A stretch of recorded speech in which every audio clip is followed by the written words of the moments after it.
Ya, terima kasih disampaikan. Selanjutnya sambutan akan disampaikan oleh Ketua Umum Himata, yakni Saudara Ahmad Nurul Haryanto. Kepadanya kami persilahkan. Baik, terima kasih MC. Assalamualaikum warahmatullahi wabarakatuh. Alhamdulillahirabbil alamin wassalatu wassalamu ala asrofil anbiya'i wal mursalin nabiyina wa habibina Muhammad wa ala alihi wa sahbihi ajmain wa man tabi'ahum bi ihsanin ila yaumiddin, amma ba'd. Yang saya hormati Bapak Khalid selaku materi pada acara diskusi pada malam hari ini. Yang saya hormati Sauda selaku Ketua Umum Iqbal Tabah. Yang saya hormati para tamu undangan dari Korda-Korda alumni Tabah yang tersebar di berbagai daerah.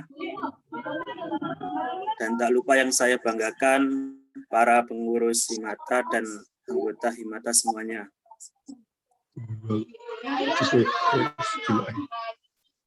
Alhamdulillahirabbil alamin. Alhamdulillah di Harlah Himata yang ke-7 ini kita masih dapat mengadakan serangkaian acara, termasuk acara pada malam hari ini, yakni diskusi online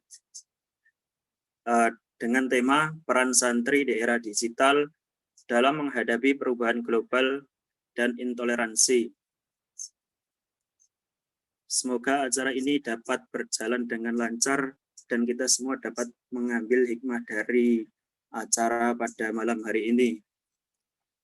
Tidak banyak yang saya sampaikan, saya di sini mewakili teman-teman pengurus dan panitia.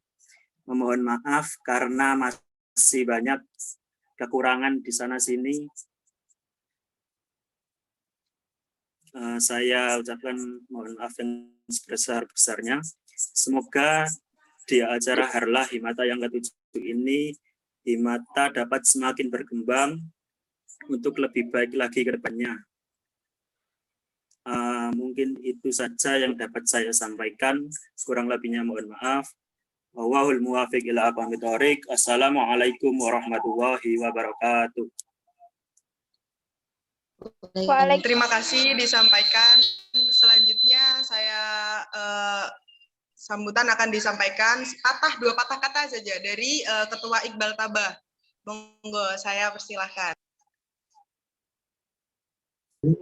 Ya, nih. Baik. Assalamualaikum warahmatullahi wabarakatuh. Waalaikumsalam warahmatullahi wabarakatuh. Alhamdulillahirabbil alamin wa bihi nasta'in wa ala umuri dunya waddin. Wassalatu wassalamu ala sayyidina Muhammadin wa ala alihi wa sahbihi ajmain. Yang kami hormati rekan Sekjen sekaligus narasumber pada malam hari ini, Sekjen Iqbal Tabah, Ustadz Muhammad Sori Al-Khalid. Yang kami hormati Ketua Umum Himata, Ahmad Nurul Haryanto ya. Yang kami hormati rekan-rekan pengurus Himata, para anggota Himata, dan perwakilan dari berbagai korda maupun alumni Tarbiyatul Laba lintas daerah ya. Ini saya lihat cukup banyak yang bergabung, ada 40 orang ini ya. Alhamdulillah kita bisa bersilaturahim bersama, ini difasilitasi oleh rekan-rekan di Himata Jember ya. Sehingga kemudian pada malam hari ini kita bisa bertatap muka ini kan. Nah, bertatap mukanya kan bisa online gitu kan. Kalau tatap muka yang offline kan biasanya biasa itu kan. Nah, yang luar biasa kan tatap muka ya secara offline ini gitu kan. Secara online ini kan yang luar biasa. Ini hikmah dari adanya pandemi itu kan kita bisa melakukan kegiatan secara virtual semacam ini. Salawat serta salam semoga senantiasa terlimpahkan kepada junjungan kita Nabi Muhammad SAW. Adik-adik sekalian, ini tentunya adik-adik saya semua ini kayaknya ini kan, karena termasuk di Zoom dari 40 orang ini mungkin saya termasuk angkatan yang paling agak lama gitu ya, agak lama. Karena kebetulan saya keluar di Tarbiyah Thalabah Kranji tahun 2001 gitu kan. Mungkin ada yang di Zoom ini yang belum lahir, jangan-jangan itu kan. Nah, adik-adik sekalian yang kami hormati, pertama tentu kami atas nama Iqbal Taba pertama menyampaikan apresiasi dan penghargaan yang setinggi-tingginya atas terselenggaranya kegiatan ini. Ini merupakan kegiatan yang seharusnya bisa kita selalu kita lakukan gitu kan. Apalagi tadi kalau lihat di undangannya kan ada diskusinya dan lain sebagainya. Ini kan merupakan ya seharusnya yang selalu kita lakukan gitu kan, apalagi kita di Himata dan lain sebagainya, di organisasi yang lainnya memang fokusnya di mahasiswa dan lain sebagainya. Tentunya kegiatan-kegiatan semacam ini tentu sangat kita butuhkan gitu kan, kajian-kajian penguatan kapasitas kita masing-masing ini. Nah, yang kedua, atas nama Iqbal Taba, tentu kami mengucapkan selamat harla yang ke-7 ya, yang ke-7 tahun Himata, Himpunan Alumni Tarbiyah Thalabah Jember gitu ya. Ini Himata itu kalau Himata Jembernya ngambil dari mana itu? Tentu di umur yang ke-7 tahun ini tentunya sebagai organisasi wadah alumni pesantren ya, khususnya di wilayah Jember dan sekitarnya, tentu banyak kontribusi yang diberikan oleh Himata dalam rangka untuk kemudian mempererat tari silaturahim antara alumni Tarbiyah Thalabah yang tersebar di daerah Jember dan sekitarnya. Nah, ini tentunya keberadaan organisasi-organisasi alumni. Sesungguhnya kan kalau Himata itu kan Iqbal Taba Korda Jember itu kan, tetapi karena sudah kita sepakati bersama bahwa penamaan itu boleh berbeda, tidak harus Iqbal Taba, tapi dalam konteks bagaimana kemudian sinergitas antara alumni itu bisa terbangun, maka kemudian penamaan masing-masing daerah itu bervariasi, itu boleh itu kan. Itu pernah dulu kita sepakati bersama di Mubes Iqbal beberapa periode yang lalu. Nah, tentunya keberadaan Himata dan juga tentunya organisasi-organisasi alumni yang lainnya di berbagai daerah sangat penting keberadaannya, tidak hanya dalam konteks bagaimana kemudian alumni ini tetap menyatu dalam satu barisan, tetapi juga bagaimana kemudian keberadaan organisasi ini bisa bermanfaat untuk pengembangan potensi yang dimiliki oleh anggota, dalam hal ini alumni Taba yang ada di berbagai daerah itu. Nah, inilah kemudian bagaimana kemudian organisasi semacam Himata dan Iqbal Taba itu peranannya sangat penting bagi kita semua setelah kita lepas atau lulus dari pesantren. Nah, adik-adik sekalian yang kami hormati, dengan ulang tahun yang ke-7 ini, tentunya harapan kami dari Iqbal Taba adalah bagaimana Himata bisa menjadi tempat untuk kemudian bisa mengakomodir keberadaan teman-teman alumni, khususnya yang ada di Jember dan sekitarnya ini, untuk tetap komitmen sebagaimana tadi yang disampaikan oleh Ketua Himata maupun oleh Ketua Panitia, untuk tetap menjaga nilai-nilai santri yang selama ini kita pegang teguh bersama, gitu kan. Nah, itu yang kedua. Yang ketiga, terkait dengan keikbalan Taba secara umum, tentu di masa pandemi ini memang kita secara offline jarang melakukan kegiatan ya. Terakhir kita hall kemarin juga biasanya kita ramaikan dengan berbagai macam varian kegiatan yang dikoordinir oleh Iqbal Taba. Masing-masing Korda biasanya melakukan kegiatan, tapi masih masa pandemi sehingga kemudian itu tidak secara maksimal bisa kita lakukan dalam rangka meramaikan kegiatan Khol itu. Nah, tetapi tentunya saya sangat mengapresiasi berbagai organisasi alumni ini yang di berbagai daerah juga berkomitmen untuk tetap memberikan dharma baktinya melalui kegiatan-kegiatan di organisasinya untuk kemudian tetap melakukan aktivitas kealumnian ya, melakukan aktivitas kealumnian di berbagai daerah masing-masing gitu kan. Saya beberapa waktu yang lalu mungkin ada teman dari Pokre ya yang beberapa waktu lalu juga mengundang Iqbal Taba, tapi saya pribadi belum bisa bergabung karena waktu itu pas barengan dengan acara kantor gitu kan.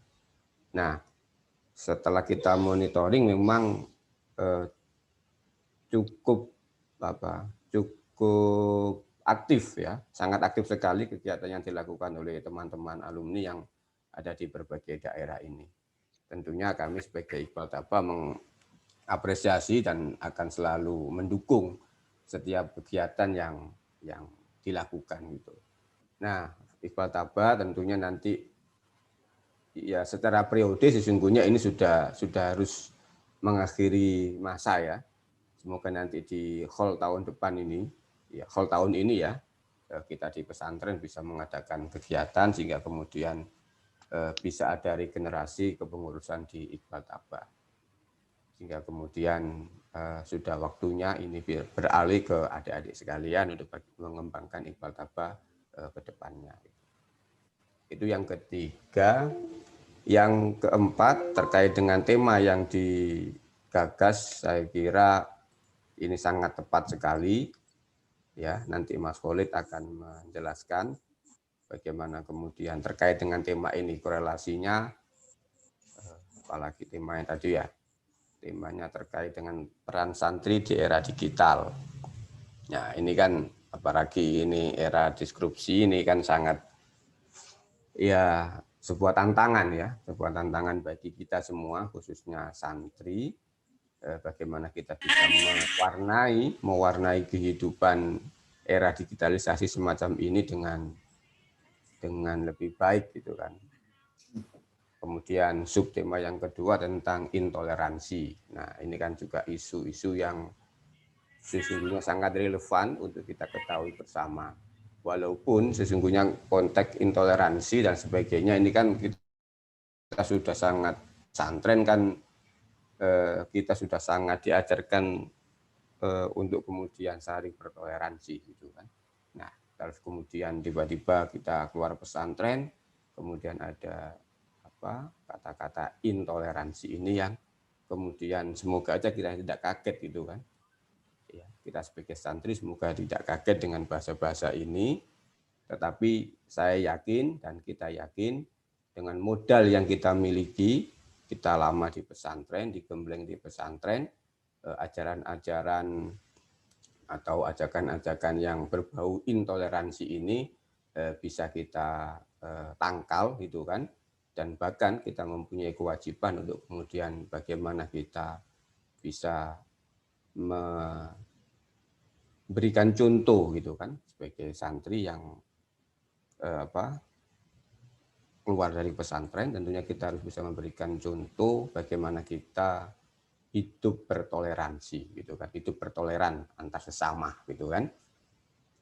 Itu yang bisa kita lakukan sehingga kemudian kehadiran kita sebagai santri, apalagi santri alumni Tarbiyatullah Kranji, tentu mempunyai kewajiban moral yang sangat tinggi sekali untuk bagaimana kemudian ya kita memberikan pemahaman kepada warga masyarakat, kepada umat kita, bagaimana kemudian kita melakukan memberikan contoh sifat-sifat atau tindakan-tindakan yang toleran itu.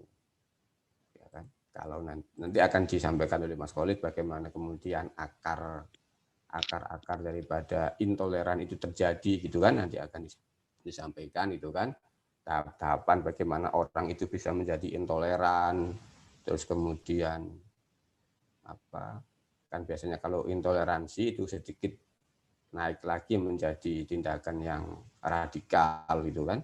Kalau sudah radikal nanti ujung-ujungnya menjadi terorisme dan sebagainya. Nah, itu nanti akan dijelaskan oleh Mas Khalid sebagai narasumber. Tetapi kami yakin dan saya yakin bahwa teman-teman alumni Tarbiyatul Akhlak Kranji ini sangat toleran. Karena itu kemudian ini harus kita virus toleran yang kita miliki selama di pesantren ini harus kita sebarkan, harus kita wujudkan, harus kita transformasikan di kehidupan kita sehari-hari gitu kan. Saya kira itu untuk terkait dengan tema, pengantar tema, nanti Mas Khalid dan narasumber yang lain akan memberikan tambahan. Terakhir, tentunya kami sekali lagi menyampaikan terima kasih atas kesempatan yang diberikan kepada kami di Iqbal Taba gitu kan. Nah, ini karena mau menjelang Ramadan, tadi ya memang di Iqbal Taba ada Gema Taba. Nah, Gema Taba inilah yang selama ini muncul mewakili Iqbal Taba di lini masa maupun di lini kehidupan kita setiap hari yang sering muncul. Nah, tadi sudah ada gerakan untuk kemudian di bulan Ramadan ini melakukan kegiatan yang akan dikemas oleh Gema Taba. Nah, tentunya ini akan kita dukung bersama. Kita dari Iqbal Taba tentu berharap kepada adik-adik sekalian untuk tetap pertama ya ini kalau kebanyakan mahasiswa ya tentu konsentrasi di kuliah itu lebih penting, konsentrasi di belajar itu lebih dimaksimalkan gitu kan. Atau jangan-jangan yang masih semester berapa ini? Semester 2 ini belum pernah ke kampusnya ya. Karena masih pandemi gitu ya. Masih di Lamongan dan sekitarnya, belum nyampe Jember atau belum nyampe kampus yang dituju gitu. Jadi belum tahu mana kantin kampus gitu. Belum tahu tempat nongkrongannya gitu. Ya inilah karena memang masih pandemi sehingga kemudian banyak di antara kita yang khususnya mahasiswa belum nyampe kampusnya gitu kan. Tapi sudah ini. Saya kira itu ya sambutan dari saya mewakili dari pengurus Iqbal Taba. Sekali lagi kami mengucapkan selamat adalah yang ke-7 Himatan Jember. Semoga di harlah yang ke-7 ini Himatan Jember bisa menjadi tali perekat para alumni yang ada di alumni Tarbiyatul Akhlak Kranji yang ada di Jember dan sekitarnya.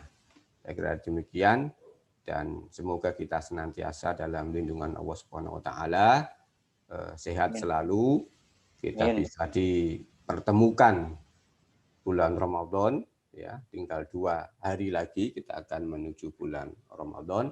Semoga kita bisa menjalani ibadah puasa Ramadan dengan lebih sempurna gitu kan. Apalagi ini di masa pandemi kan, jika kemudian kita banyak beraktivitas di rumah gitu kan, jadi lebih maksimal ya kita beribadah gitu kan. Terima kasih adik-adik sekalian, terima kasih Mas Khalid sudah berkenan membersamai adik-adik kita di malam hari ini. Terima kasih. Wallahul muwaffiq ila aqwamit thoriq. Wassalamualaikum warahmatullahi wabarakatuh. Waalaikumsalam warahmatullahi wabarakatuh. Terima kasih Bapak Muhammad Huda atas sambutannya. Akan langsung menuju materi yang akan disampaikan oleh Bapak Khalid. Selanjutnya saya serahkan ke moderator. Silakan, Saudara Sahil Arwani. Jadi saya di sini selaku moderator kajian pada malam hari ini. Sebelum saya serahkan penuh kepada Bapak Khalid, akan saya bacakan kurikulum vitae-nya terlebih dahulu. Nama Muhammad Sori Khalid, alamat Tritunggal Babat, riwayat pendidikan MI Tarbiyatul Thalaba, MTS Tarbiyatul Thalaba, MA Tarbiyatul Thalaba, D3 Libya Jakarta, S1 Institut Agama Islam Al-Aqidah Jakarta, S2 Institut Ilmu Al-Quran Jakarta. Kepada Bapak Khalid, saya persilahkan.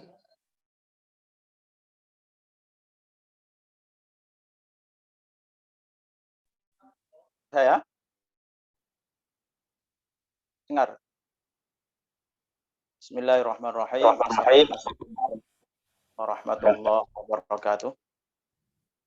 Alhamdulillah wassalatu wassalamu wa ala alihi wa sahbihi wa man wala.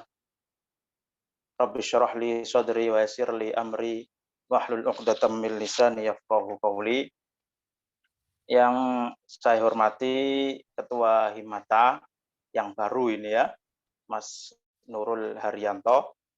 Asal mana ini alamatnya? Tepanas Kranji ya. Kranji. Oh, Kranji ya. Ketua Himata yang lama Mas Bagus Tikrul ya, asal Derajat. Jadi Himata ini tergolong dekat dengan saya karena memang beberapa ketua Himatanya itu asli Derajat, asal Derajat. Ada Mas Bagus itu, kemudian ada Mas Ruziku, itu asal Derajat ya. Nah, kebetulan saya juga asli Derajat, makanya sekolahnya sejak MI sudah di Kranji.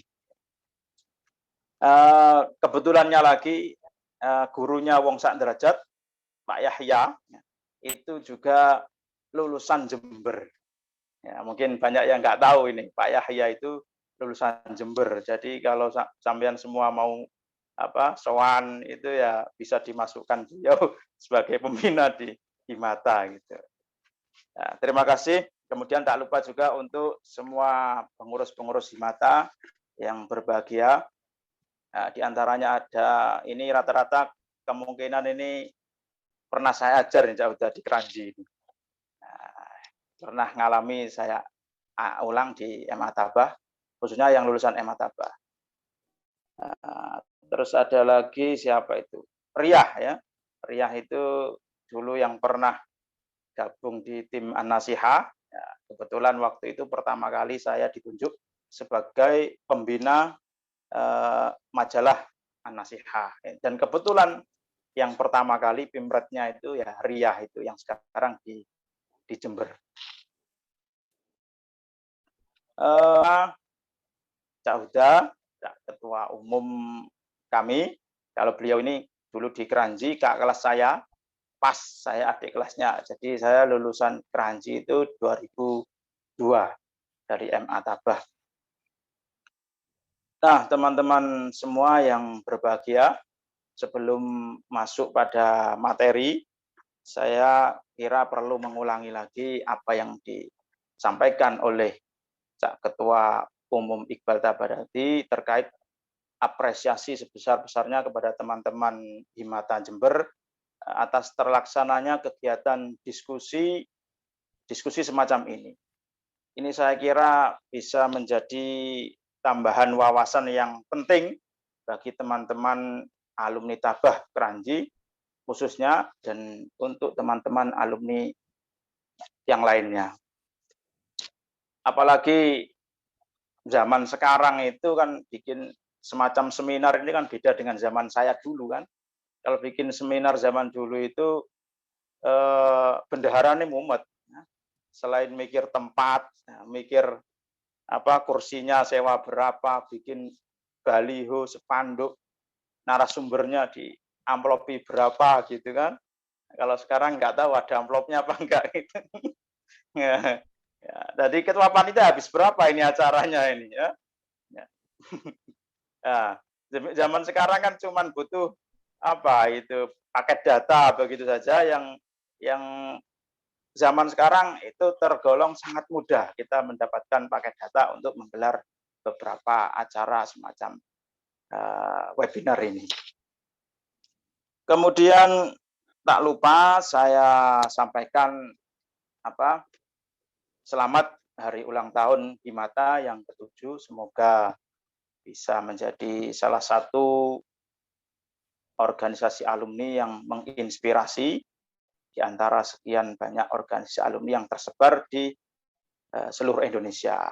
Nah, salah satunya ya lewat kegiatan diskusi ilmiah seperti ini yang diharapkan bisa rutin lah ya, rutin bulanan sekali atau sebulan 2 kali gitu. Insya Allah kalau narasumber jaga teman-teman dari PP Iqbal Tabah siap semua ya, siap semua dan gratis lah gitu. Tentu saja dengan tema masing-masing ya, bisa ekonomi, bisa politik, bisa yang lain nanti bisa diagendakan oleh kepengurusan Himata yang baru ini. Saya ingat dulu awal-awal di Jakarta itu ketika wasiat mulai berdiri itu juga yang paling kegiatan yang paling aktif digelar itu adalah diskusi pemikiran tokoh-tokoh dari Timur Tengah. Saya lupa kitabnya itu, bukunya itu terjemahan. Itu setiap minggu diskusi. Nah, jebolan diskusi itu ya diantaranya Cak Dr. Ulin Nuha yang sekarang jadi dekan di Institut Ilmu Al-Quran Jakarta yang saya kuliah di sana. Kemudian Cak Dul Karim yang barengan Cak Ulin di Al-Azhar, sekarang di Kemenaker kalau nggak salah ya Cak Huda. Termasuk Cak Huda ini juga termasuk jebolan dari diskusi itu. Saya lihat waktu itu di base camp wasiat itu bukunya itu sampai lecek.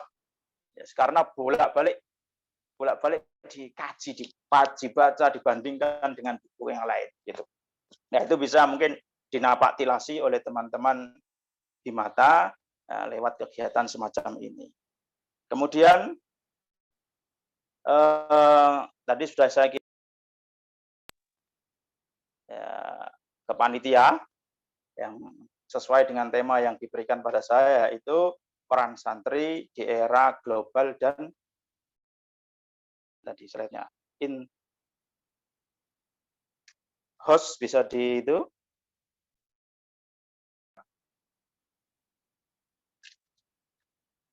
Slide-nya bisa ditayangkan. Yang pertama, saya akan bagi materi ini dalam 4 subbab, yaitu mengenal apa itu intoleransi kan.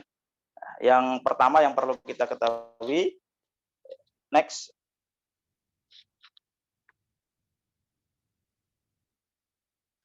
Next, slide 2. Apa itu intoleransi? Secara umum intoleransi itu lawan dari toleransi. Ya, mungkin kita buka dulu video ini dulu ya.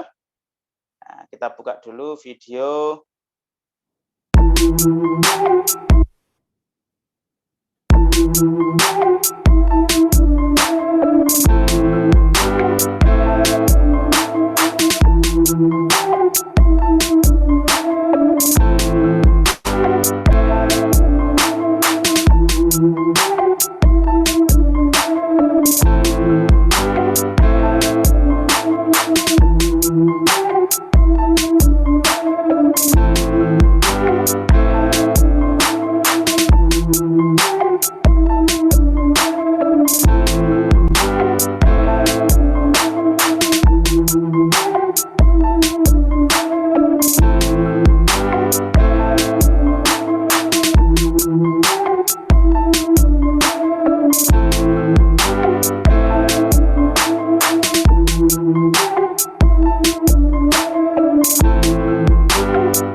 Itu salah satu, ya cukup next slide saja.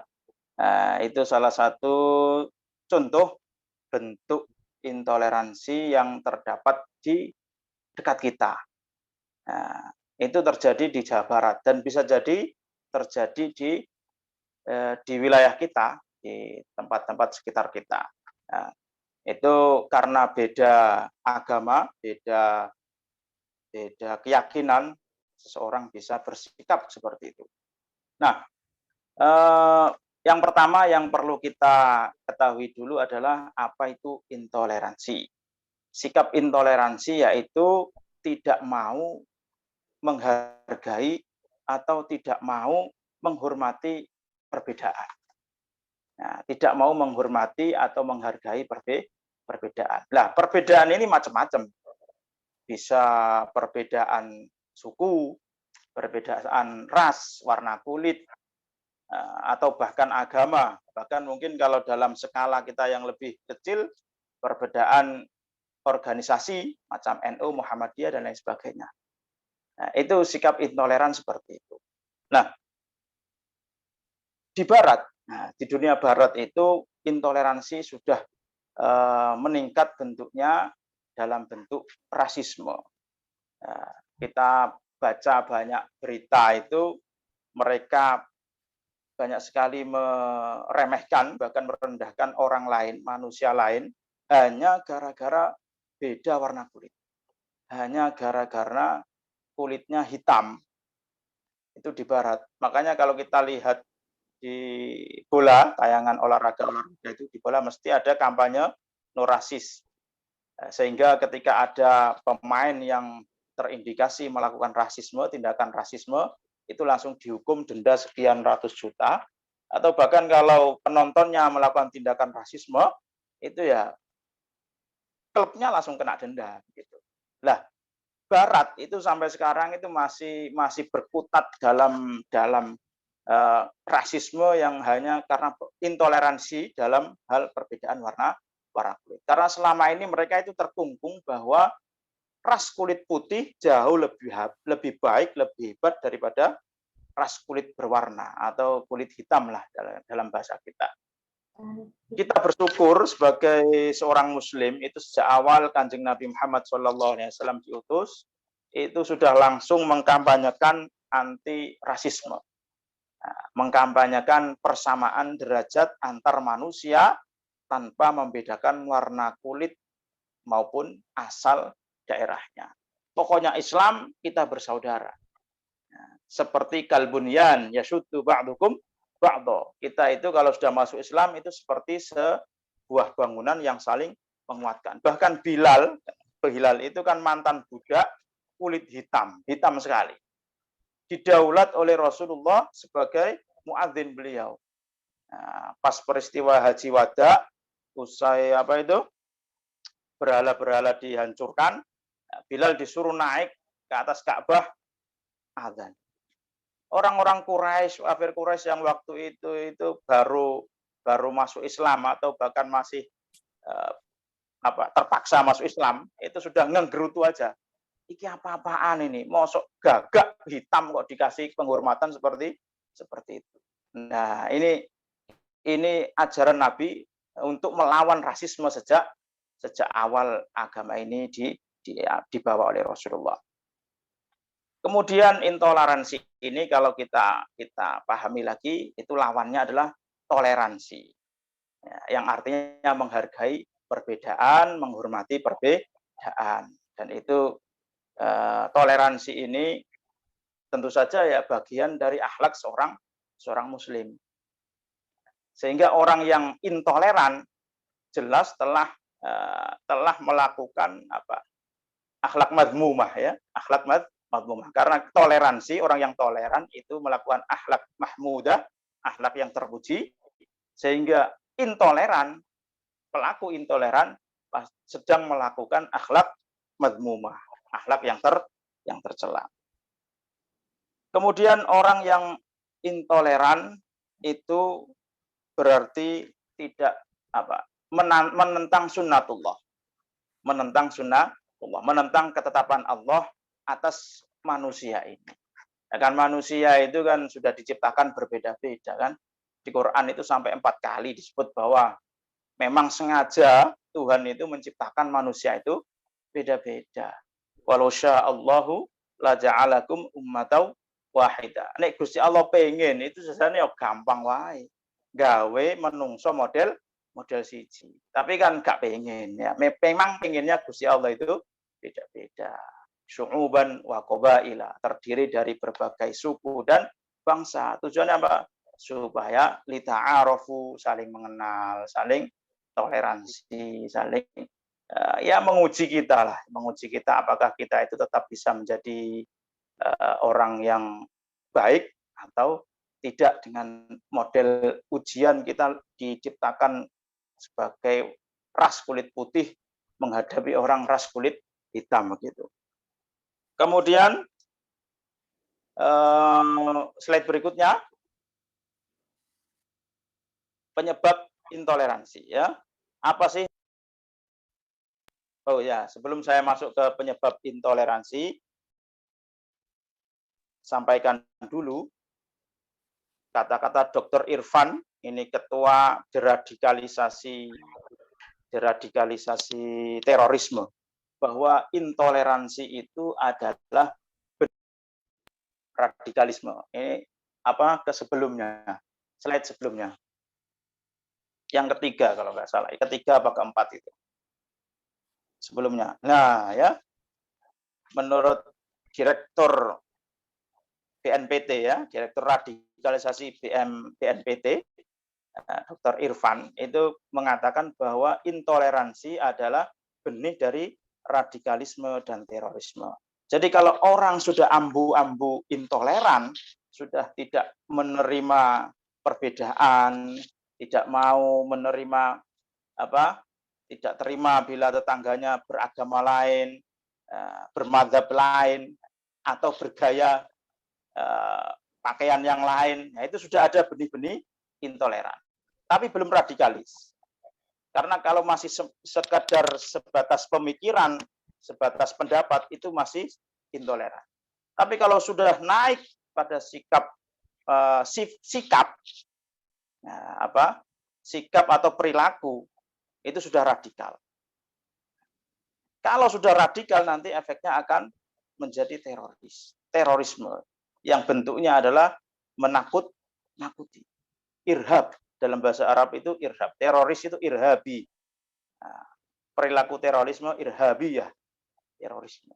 Nah itu awalnya adalah intoleran. Nah, mumpung kita ya nanti akan kita bincang-bincang juga apakah santri itu ada kemungkinan berperilaku intoleran atau tidak. Ya itu perlu kita kaji juga kan, ya gitu. Nah, berikutnya obatnya apa ya? Penyebabnya dulu apa obatnya dulu?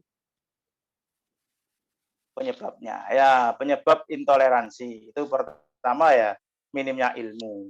Orang itu tidak bisa toleran kalau tak punya ilmu.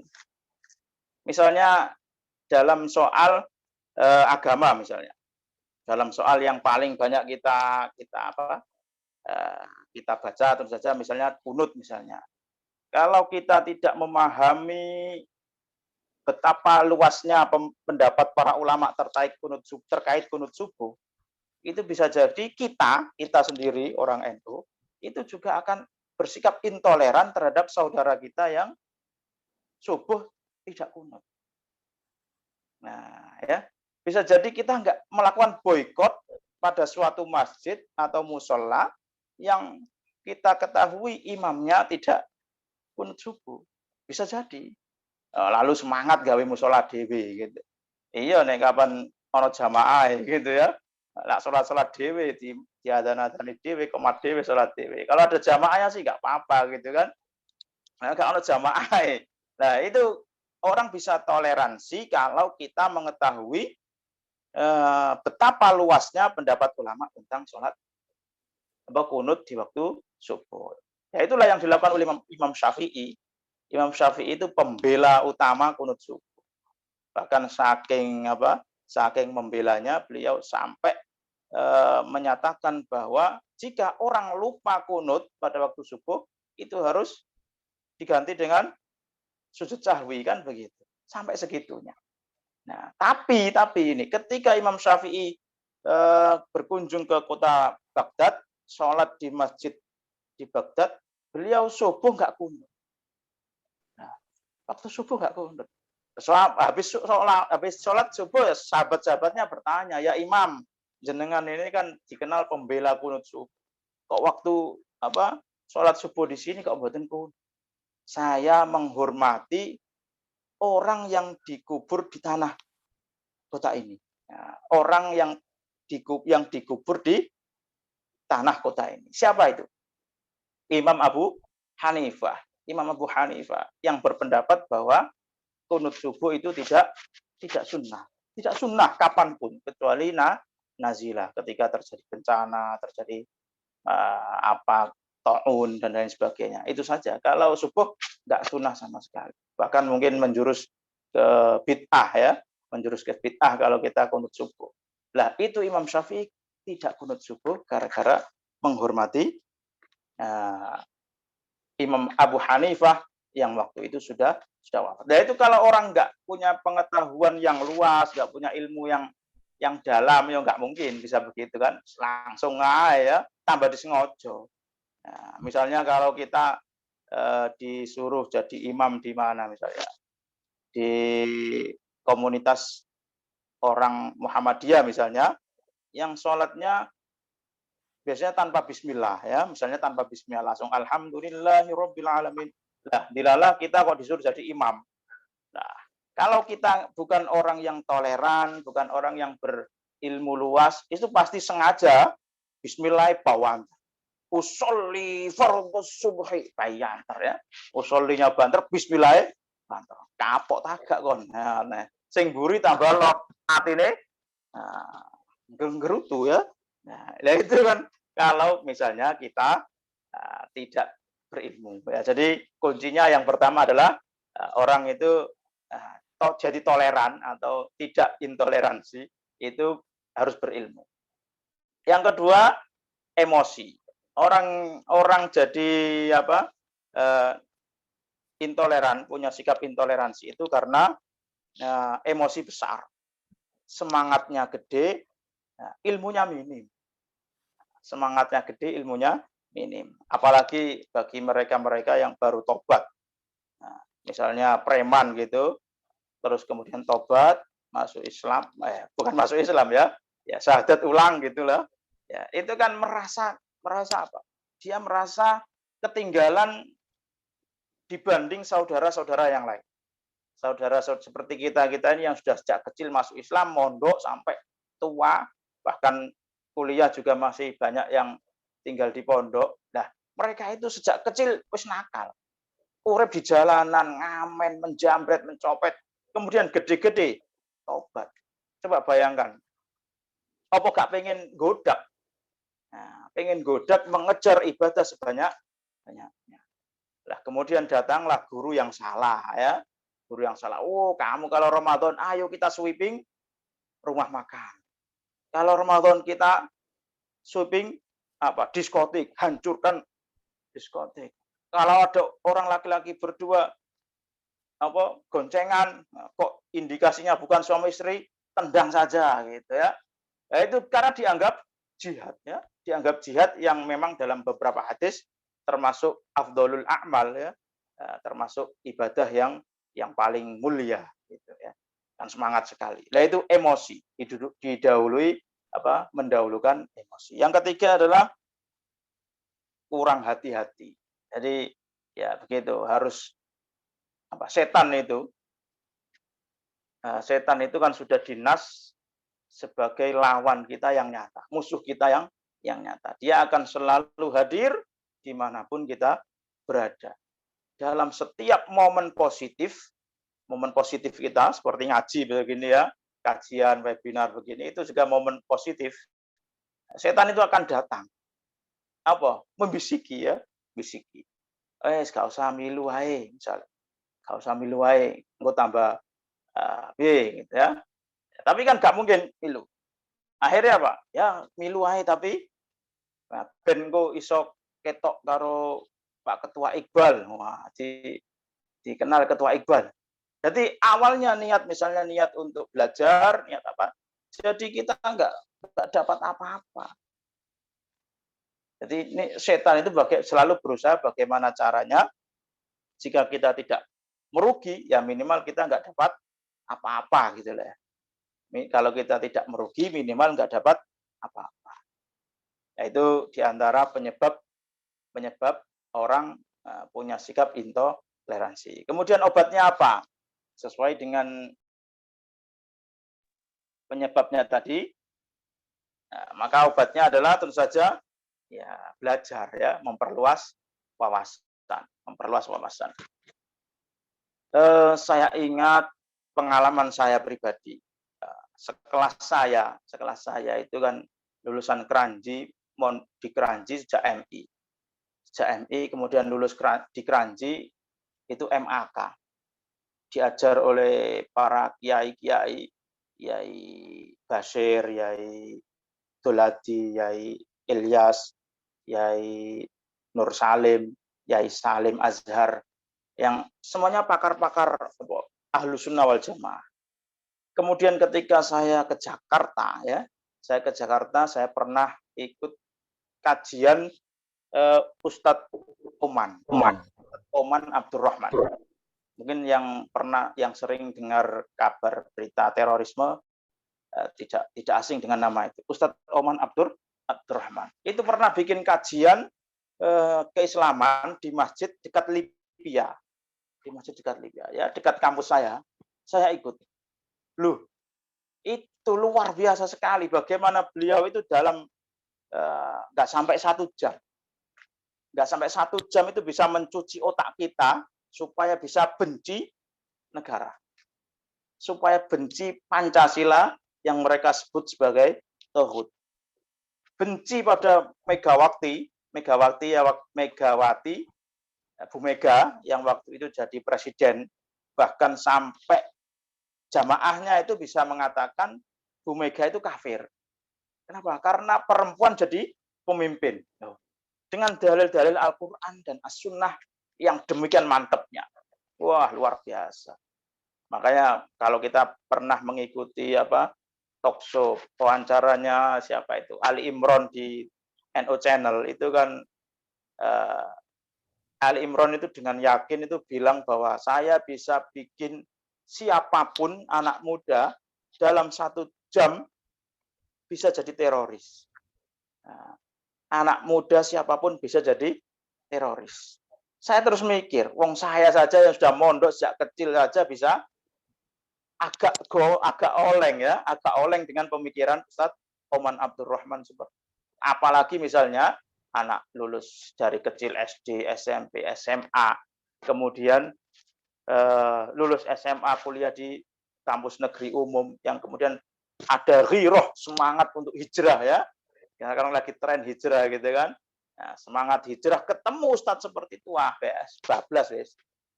bablas. Nah, ya, seperti itu. Oke. Kemudian yang kedua apa? Next.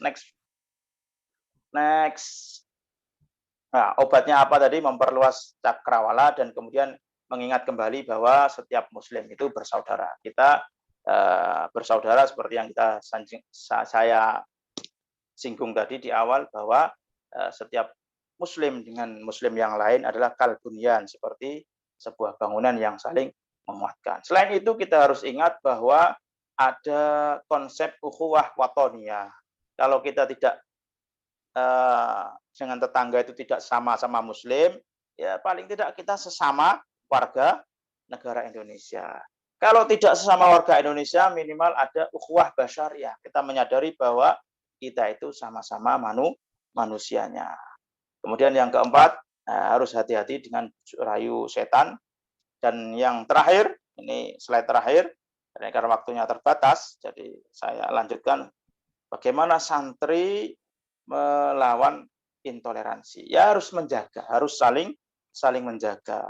keberadaan organisasi di tiap daerah ini saya kira sangat besar manfaatnya untuk saling menjaga antar alumni Tarbiyatul Thalabah di semua daerah. Karena kita itu kan jauh dari keluarga, jauh dari guru, jauh dari orang tua gitu, yang nggak ada ngawasi. Jadi yang mengawasi itu ya itu organisasi. Sehingga ketika ada teman yang sudah mulai melenceng, tidak pernah ikut kumpul, tidak apalagi sampai mulai melakukan pemikiran-pemikiran destruktif ya, yang tidak membangun tapi justru ngoyo itu sudah mampu-mampu. Ya. Itu yang perlu kita jaga. Piye carane dia itu kembali lagi bersama kita. Yang kedua itu selalu bersama di organisasi. Alaikum bil jamaah, carikan Nabi itu harus selalu bersama-sama. Kalau kita lihat di Discovery Channel itu rusa atau domba yang paling cepat ditangkap oleh serigala, gerombolan serigala itu biasanya yang apa? Yang gak gembul koncone kan, yang menyendiri. Ya, nah itulah kira-kira santri kalau sudah jauh dari keluarga, di luar daerah merantau, itu ya harus selalu bil jamaah bersama jamaah supaya terjaga, supaya aman karena selalu ada yang mengingatkan. Apalagi jauh di tengah kota besar itu banyak pemikiran-pemikiran yang beraneka macam. Yang ketiga, kita harus menyadari bahwa Islam itu tawassut, tengah-tengah, tidak ekstrim kanan, tidak ekstrim kiri. Kalau ekstrim kanan itu ya jadinya radikalis, teroris. Kalau ekstrim kiri jadinya liberalis, nggak mau sholat, nggak mau poso gitu ya. Yang penting sholat itu yang penting lidzikri, pokoknya eling Gusti Allah, nggak mau sholat gitu. Ya. Padahal Quran itu kan ya ada dua sholat itu ya, di ayat Quran itu innas sholata tanha 'anil fahsya'i wal munkar. Sholat itu bisa mencegah orang melakukan al-fahsya wal munkar. Ayat yang lain, aqimis sholata lidzikri. Maksudnya itu begini. Kalau kita sholat kok masih tidak bisa menghilangkan yang fahsya, yang mungkar, masih ya gitulah ya, masih melakukan dosa-dosa kecil gitu, ya minimal kita ketika sholat eling Gusti Allah. Itu maksudnya begitu. Bukan kemudian saya nggak usah sholat, nggak usah gerakan, yang penting eling Gusti Allah, begitu bukan. Saya kira saya cukupkan di sini karena waktu juga terus berjalan. Nah, barangkali nanti ditambah sesi berikutnya saya serahkan sepenuhnya pada moderator. Wallahul muwaffiq ila aqwamit thoriq. Wassalamualaikum warahmatullahi wabarakatuh. Waalaikumsalam warahmatullahi wabarakatuh. Waalaikumsalam. Pemaparannya cukup jelas dan cukup kompleks, dijelaskan mulai dari zaman Rasulullah sampai itu Pak yang mau saya tanyakan, perbedaan atau kesamaan antara paham intoleransi, sikap-sikap intoleran sama dengan paham-paham radikalisme. Itu saja. Terima kasih. Ya, terima kasih Mas Wirayuda. Sesuai di slide saya yang berapa itu, kedua apa ketiga itu, bahwa intoleransi itu benih dari munculnya sikap radikalisme. Nanti kalau sudah meningkat dari radikalisme, meningkat lagi menjadi terorisme. Nah, sikap radikalisme itu sebenarnya kalau radikal itu bagus. Seorang yang berpikir radikal itu berpikir mulai ujung dari hulu sampai hilir. Jadi dia berpandangan luas, itu kalau radikal. Tapi kalau radikalis itu sudah melenceng, terlalu melenceng, melewati batasnya. Misalnya ya melenceng batasnya kanan apa kiri. Misalnya di ujung jurang gitu ya.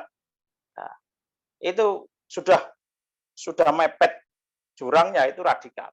Nah, kalau orang sudah mepet apa yang terjadi? Ya kejegur ya, rata-rata kejegur. Makanya kalau di dalam ilmu tasawuf itu ada orang sufi itu ada selalu yang menjauhi perkara-perkara syubhat. Menjauhi perkara-perkara syubhat. Syubhat itu kan belum tentu haramnya. belum tentu haram. Tapi kalau orang sudah wani-wani buat subhat, ya pasti apa? Karra'i yar'a al-ghanam, ya. Karena seperti orang yang haulal hima, karra'i yar'a al-ghanam haulal hima, yusiku an yuqi'a biha. Nek kapan wong apa tukang angon. Nah, angon nek gone tanah pinggir pagere tonggo sing pagere kebune tonggo iku tanamannya hijau-hijau, sementara kebun kita itu tanamannya kering-kering. Sengaja di angon nek pinggire kebun tetangga. Kira-kira apa yang terjadi? Ya jelas kabur wedhuse nek gone sing kebun tetangga karena kelihatan hijau-hijau. Nah, itu syubhat. Padahal sebenarnya boleh kita angon di tempat kebun kita yang rumputnya kering-kering tapi berdekatan milik tetangga, itu boleh. Tapi sifatnya syubhat karena pasti wedhusnya akan kabur ke rumput tetangga yang hijau-hijau itu. Nah, gitu ya. Jadi tingkatannya itu intoleransi, kemudian radikalisme, kemudian terorisme. Kalau intoleransi hanya sebatas tidak menghargai dan tidak menerima perbedaan. Kalau sudah meningkat pada sikap, misalnya ada orang lain, saya dulu di Libya itu nggak berjenggot kan, itu kalau ketemu dengan teman-teman di Libya yang rata-rata meyakini bahwa jenggot itu sunnah dan mencukur jenggot itu haram, itu mesti ya akhi, sunnah ya akhi. Wah ya, kenapa kamu tinggalkan sunnah gitu ya? Kalau kita cukur jenggot ya akhirnya lama-lama karena saya tinggal di asrama ya mau nggak mau jenggot saya pelihara saja sampai sekarang gitu ya. Termasuk celana saya itu dulu cingkrang di atas mata kaki ya, karena selalu begitu, selalu ditunjuk ya akhi sunnah gitu ya, langsung begitu tanpa dia melakukan interpretasi makna hadis itu. Memang hadisnya kan begitu, ma asfala minal sesuatu yang di bawah mata kaki fafinnar, ma asfala minal ka'baini fafinnar, sesuatu yang di bawah mata kaki maka kejebur neraka. Nah, itu memang hadisnya sahih seperti itu.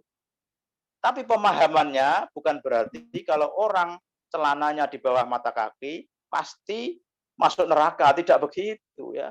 Lah engko sing masuk neraka lah bagian sikil ngisore mata kaki tok, sing dhuwur mata kaki gak masuk neraka. Wong yang gantung. Kan gitu ya. Nah, jadi saya ingat itu saya pernah kerja di penerbit Al-Mahira ya. Waktu itu menerjemahkan Kutubut Tis'ah, Sahih Bukhari, Muslim, Abu Dawud, Turmudi, Nasai dan lain sebagainya itu. Ya, saya ngalami pas ngedit terjemahan hadis itu, fafinnar gitu ya. Lah yang nerjemah itu ngawur, gak diberi caption penjelasan lebih itu. Wah, ini bahaya kalau dibaca orang yang baru keluar SMP, keluar SMA, semangat beragamanya tinggi, emosinya tinggi. Wah, bablas. Mesti semua orang yang celananya agak di bawah mata kaki seperti kita ini dianggap neraka semua ya. Nah, tapi karena waktu itu saya tinggal di asrama Libya yang mayoritas itu berpaham seperti itu ya ngikuti saja gitu ya. Ikuti saja. Tapi begitu main ke Ciputat, ya Ciputat itu markasnya teman-teman Wasiat Jakarta yang dekat UIN, ya celana turun lagi gitu ya. Ya sampai sekarang ya biasa saja. Ya, cuman jenggot ini ya tetap dipelihara. Kalau dicukur koyo kurang ganteng. Saya kira itu yang bisa saya sampaikan. Semoga bermanfaat. Nah, sampai jumpa di lain kesempatan. Nah, kalau diakhiri loh ya. Saya serahkan kembali pada Mas Sahil Arwani. Terima kasih Pak atas jawabannya. Jadi saya tadi kesimpulan bahwa intoleransi di Indonesia sangat masih ada di mana-mana gitu. Akan tetapi ini PR bagi kita semua sebagai santri Nahdlatul Ulama agar selalu menjaga toleransi antar umat beragama. Tadi disebutkan juga bahwa ada obat untuk santri seperti apa. Mungkin cukup itu yang dapat saya tangkap tadi. Kami mohon maaf kepada seluruh audien karena kami membatasi beberapa pertanyaan saja, satu pertanyaan saja. Seharusnya ini kajiannya membutuhkan waktu yang sangat banyak. Oke, dari saya mohon maaf yang sebesar-besarnya. Siratal mustaqim. Assalamualaikum warahmatullahi wabarakatuh. Saya kembalikan kepada MC. Waalaikumsalam warahmatullahi wabarakatuh. Waalaikumsalam warahmatullahi wabarakatuh. Terima kasih kepada Saudara Sail Arwani selaku moderator, juga Bapak Khalid yang sudah menjelaskan materi secara detail dan dapat kami pahami. Sebelumnya minta maaf mungkin terlalu singkat bagi kami semua karena ini ada keterbatasan penyewaan Zoom. Jadi Zoom tadi disewa cuma 2 jam. Teman-teman, kita semua tetap memahami materi yang sudah disampaikan. Saya selanjutnya yakni doa yang akan dipimpin oleh Saudara Ainun Naim. Padanya saya persilahkan.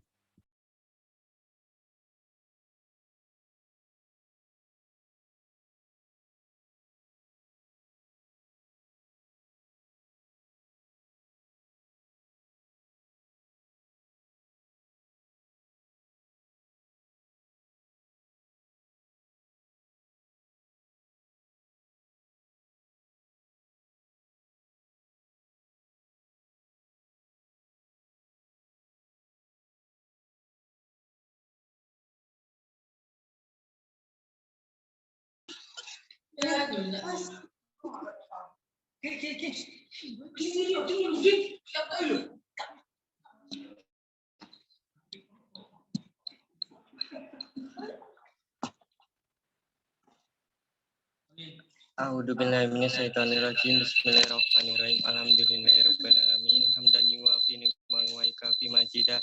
Ya Rabbana lakal hamdu kama yanbaghi li halal wajhikal karim wa adimi sultanik. Allahumma shalli wa sallim ala sayyidina Muhammad wa ala alihi wa sahbihi ajmain. Allahumma fir lana dzunubana wa liwalidina wa limasaihina wa li jami'il muslimina wal muslimat wal mu'mini wal mu'minat al ahya'i minhum wal amwat. Rabbana hab lana min azwajina wa dzurriyyatina qurrata a'yun waj'alna lil muttaqina imama. Rabbana awzi'na an nashkura ni'matallati an'amta 'alaina wa 'ala walidayna wa an na'mal shalihan wa adkhilna bi rahmatika fi ibadika sholihin.